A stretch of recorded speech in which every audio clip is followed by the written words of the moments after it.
IELTS 16, published by Cambridge University Press and Cambridge Assessment English 2021. This recording is copyright. Test 1. This is the IELTS listening test. You will hear a number of different recordings and you will have to answer questions on what you hear. There will be time for you to read the instructions and questions, and you will have a chance to check your work. All the recordings will be played once only. The test is in 4 parts. At the end of the test, you will be given 10 minutes to transfer your answers to the answer sheet. Now turn to Part 1.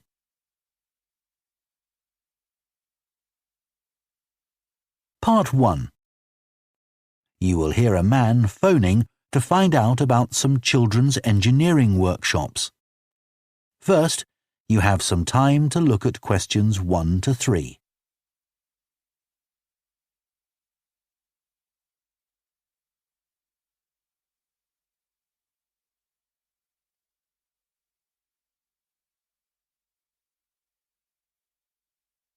Now listen carefully and answer questions 1 to 3. Hello, Children's Engineering Workshops. Oh, hello. I wanted some information about the workshops in the school holidays. Sure. I have 2 daughters who are interested. The younger one's Lydia. She's 4.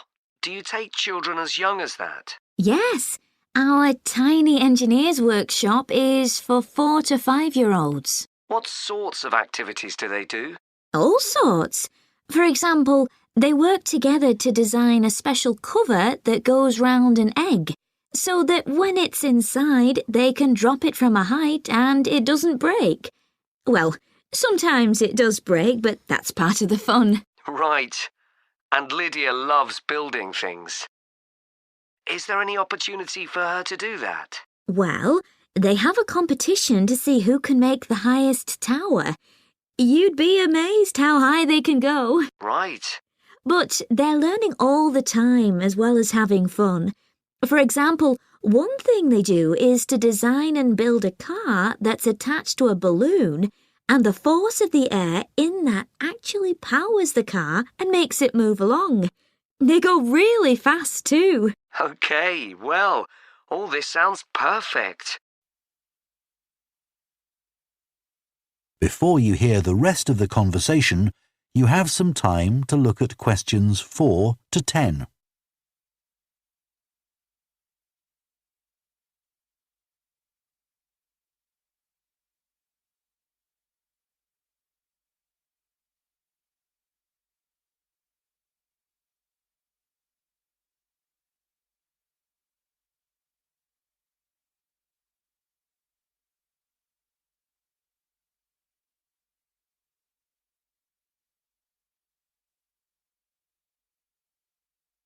Now listen and answer questions 4 to 10. Now, Carly, that's my older daughter, has just had her 7th birthday. So, presumably, she'd be in a different group. Yes, she'd be in the junior engineers. That's for children from 6 to 8. And do they do the same sorts of activities? Some are the same, but a bit more advanced. So they work out how to build model vehicles, things like cars and trucks, but also how to construct animals using the same sorts of material and technique. And then they learn how they can program them and make them move. So they learn a bit of coding? They do. They pick it up really quickly. We're there to help if they need it, but they learn from one another too. Right. And do they have competitions too? Yes. With the junior engineers, it's to use recycled materials like card and wood to build a bridge. And the longest one gets a prize. That sounds fun. I wouldn't mind doing that myself.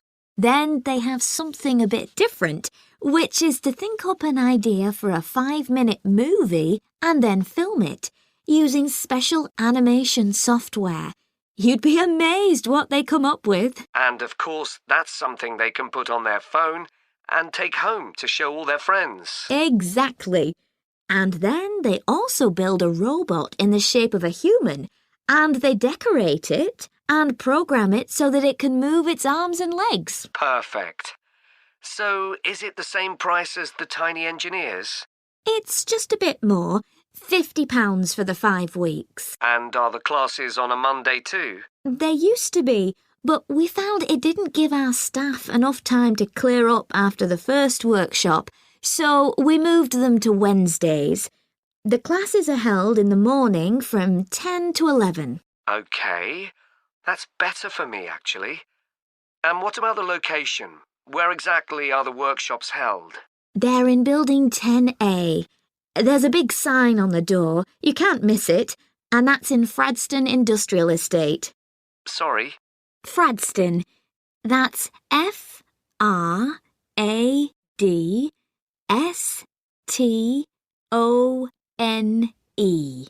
And that's in Grassford, isn't it? Yes, up past the station. And will I have any parking problems there? No, there's always plenty available. So, would you like to enrol Lydia and Carly now? OK. So, can I have your full name and...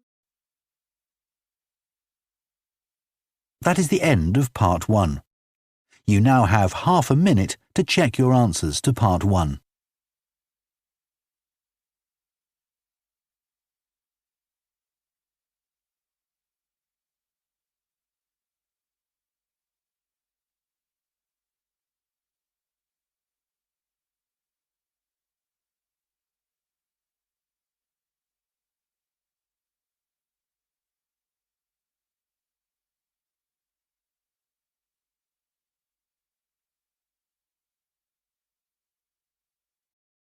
Part 2.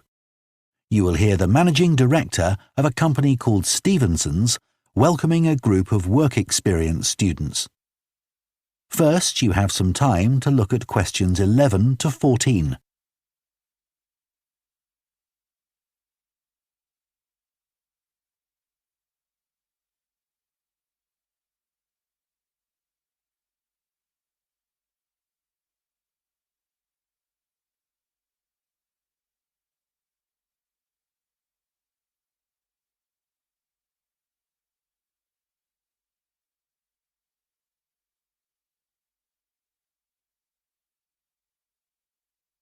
Now listen carefully and answer questions 11 to 14.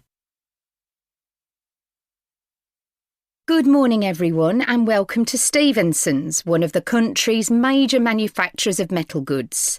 Thank you for choosing us for your 2 weeks of work experience. My name is Julia Simmons and since the beginning of this year I've been the Managing Director. Stevenson's is quite an old company. Like me, the founder, Ronald Stevenson, went into the steel industry when he left school. That was in 1923. He set up this company when he finished his apprenticeship in 1926, although he actually started making plans 2 years earlier in 1924. He was a very determined young man. Stevenson's long-term plan was to manufacture components for the machine tools industry, although in fact that never came about, and for the automotive industry, that is cars and lorries. However, there was a delay of 5 years before that happened, because shortly before the company went into production, Stevenson was given the opportunity to make goods for hospitals and other players in the healthcare industry. So that's what we did for the first 5 years. Over the years, we've expanded the premises considerably. We were lucky that the site is big enough, so moving to a new location has never been necessary. However, the layout is far from ideal for modern machinery and production methods, so we intend to carry out major refurbishment of this site over the next 5 years. I'd better give you some idea of what you'll be doing during your 2 weeks with us, so you know what to expect. Most mornings you'll have a presentation from one of the managers to learn about their department, starting this morning with research and development. and you'll all spend some time in each department, observing what's going on and talking to people, as long as you don't stop them from doing their work altogether. In the past, a teacher from your school has come in at the end of each week to find out how the group were getting on, but your school isn't able to arrange that this year. Before you hear the rest of the talk, you have some time to look at questions 15 to 20.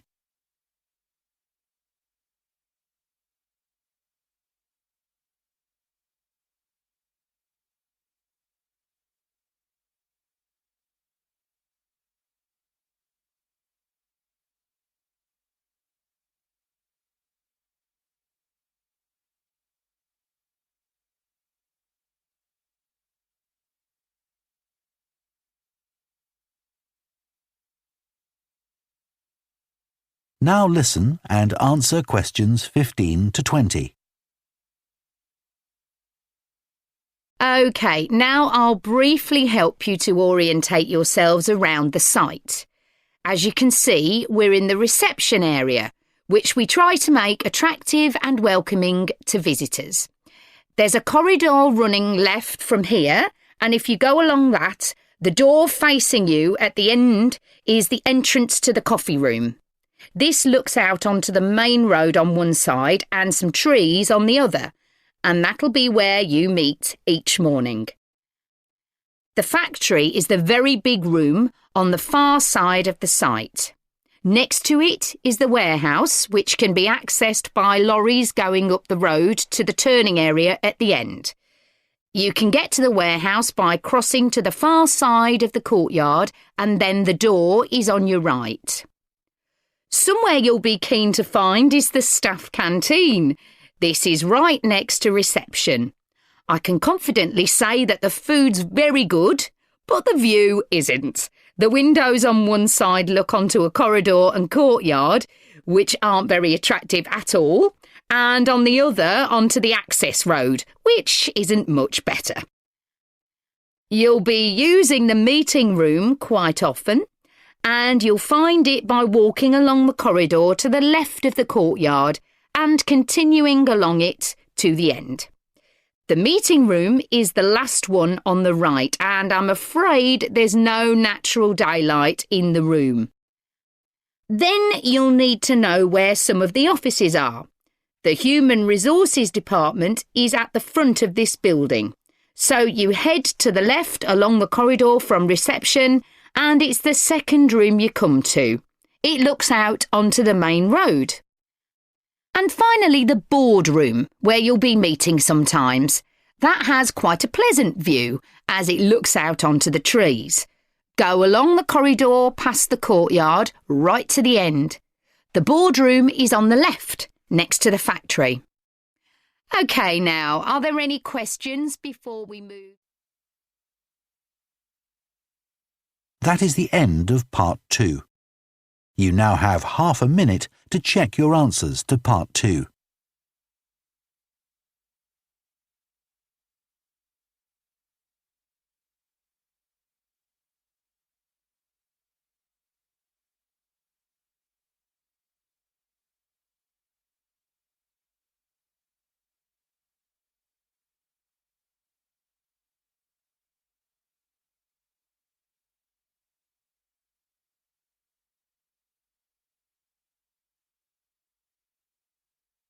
Part 3.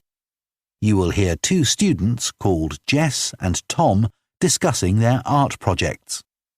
First, you have some time to look at questions 21 to 24.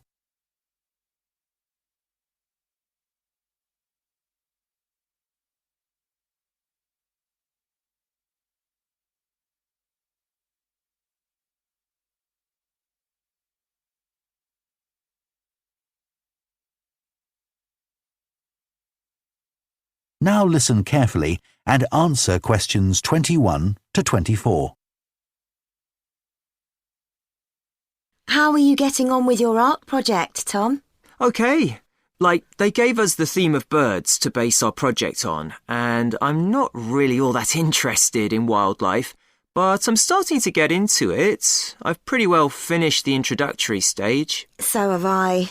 When they gave us all those handouts with details of books and websites to look at, I was really put off.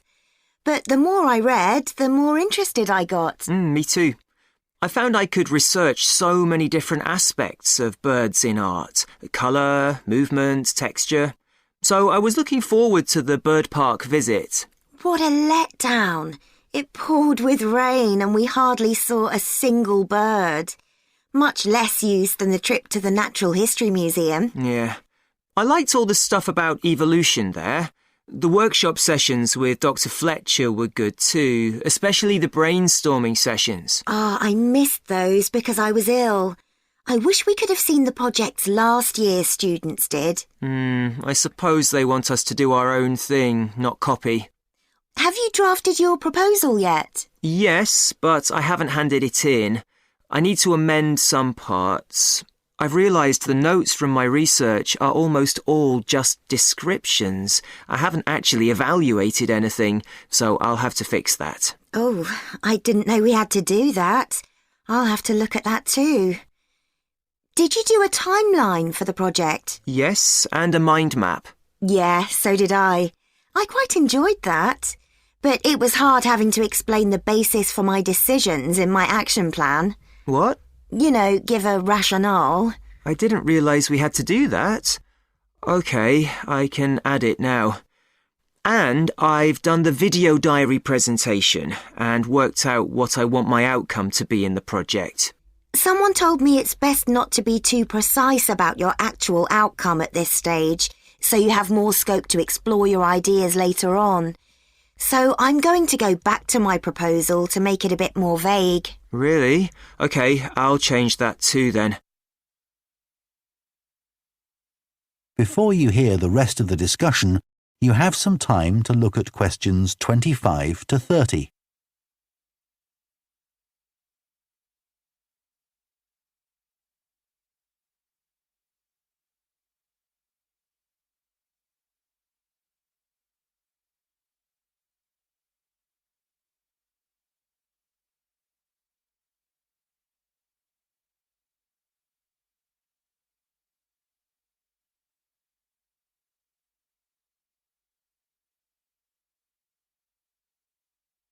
Now listen and answer questions 25 to 30.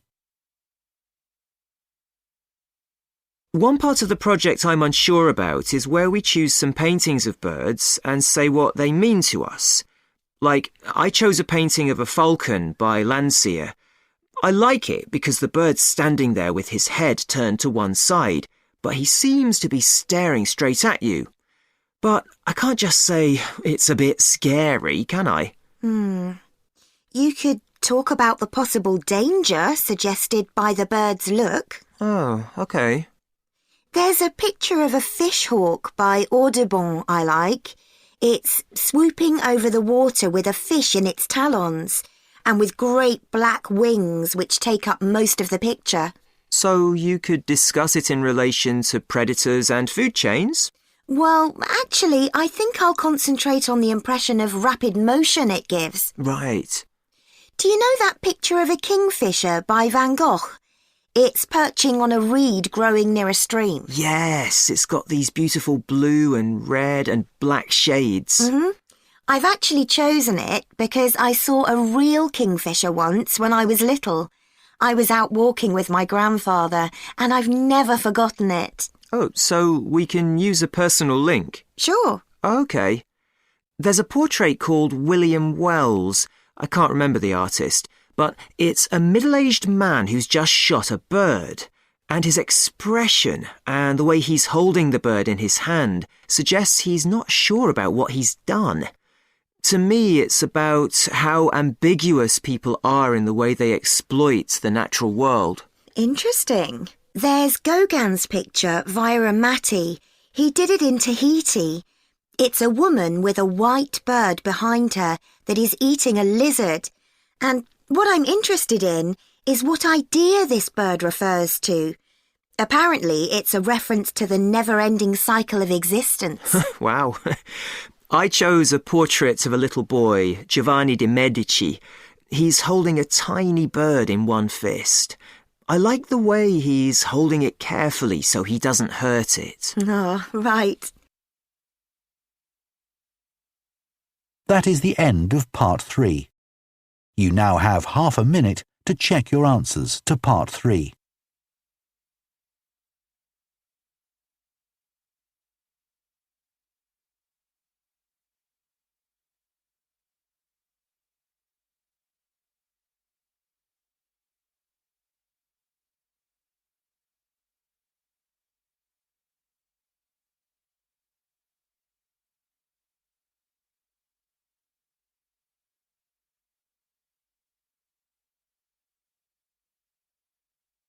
Part 4. You will hear a professor of philosophy giving a talk on the ancient philosophy of Stoicism.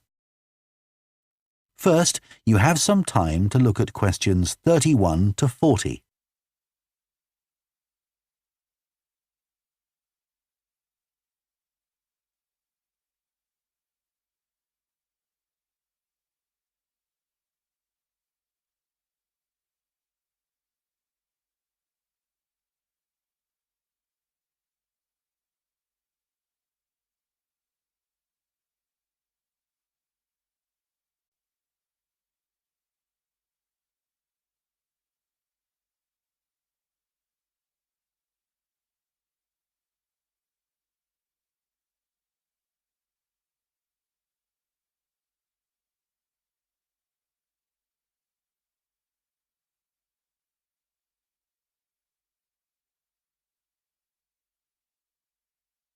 Now listen carefully and answer questions 31 to 40.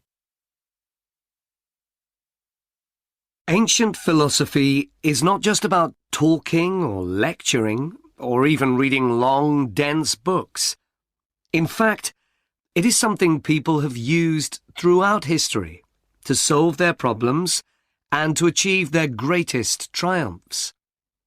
Specifically, I am referring to Stoicism, which in my opinion is the most practical of all philosophies and therefore the most appealing. Stoicism was founded in ancient Greece by Zeno of Citium in the early 3rd century BC, but was practiced by the likes of Epictetus, Cato, Seneca, and Marcus Aurelius. Amazingly, we still have access to these ideas, despite the fact that the most famous Stoics never wrote anything down for publication. Cato definitely didn't. Marcus Aurelius never intended his meditations to be anything but personal.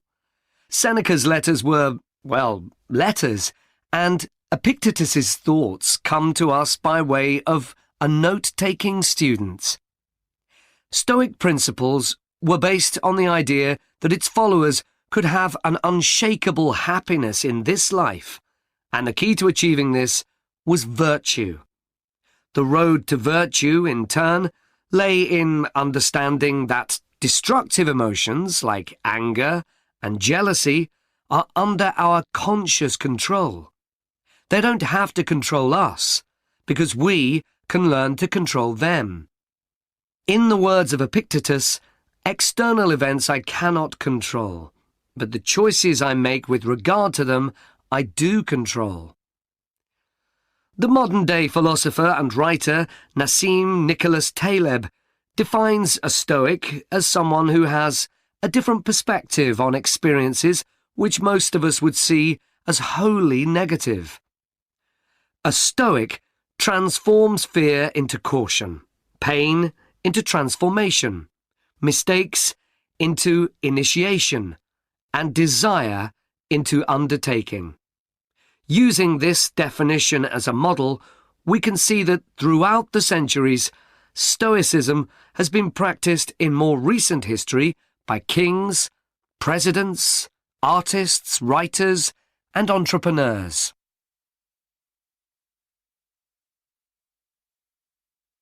The founding fathers of the United States were inspired by the philosophy.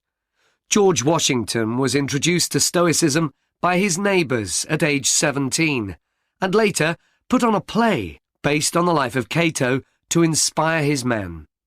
Thomas Jefferson kept a copy of Seneca beside his bed. Writers and artists have also been inspired by the Stoics. Eugene Delacroix, the renowned French Romantic artist, known best for his painting Liberty Leading the People, was an ardent Stoic, referring to it as his consoling religion. The economist Adam Smith's theories on capitalism were significantly influenced by the Stoicism that he studied as a schoolboy, under a teacher who had translated Marcus Aurelius's works. Today's political leaders are no different, with many finding their inspiration from the ancient texts. Former US President Bill Clinton rereads Marcus Aurelius every single year, and many have compared former President Obama's calm leadership style to that of Cato. Wen Jiabao, the former Prime Minister of China, claims that Meditations is one of 2 books he travels with, and that he has read it more than 100 times over the course of his life. Stoicism had a profound influence on Albert Ellis, who invented cognitive behavior therapy, which is used to help people manage their problems by changing the way that they think and behave. It's most commonly used to treat depression. The idea is that we can take control of our lives by challenging the irrational beliefs that create our faulty thinking, symptoms, and behaviours by using logic instead. Stoicism has also become popular in the world of business. Stoic principles can build the resilience and state of mind required to overcome setbacks, because Stoics teach turning obstacles into opportunity, a lesson every business entrepreneur needs to learn. I would argue that studying Stoicism is as relevant today as it was 2,000 years ago, thanks to its brilliant insights into how to lead a good life. At the very root of the thinking, there is a very simple way of living. Control what you can and accept what you can't. This is not as easy as it sounds and will require considerable practice. It can take a lifetime to master. The Stoics also believed the most important foundation for a good and happy life is not money, fame, power, or pleasure, but having a disciplined and principled character, something which seems to resonate with many people today. That is the end of Part 4. You now have 1 minute to check your answers to Part 4.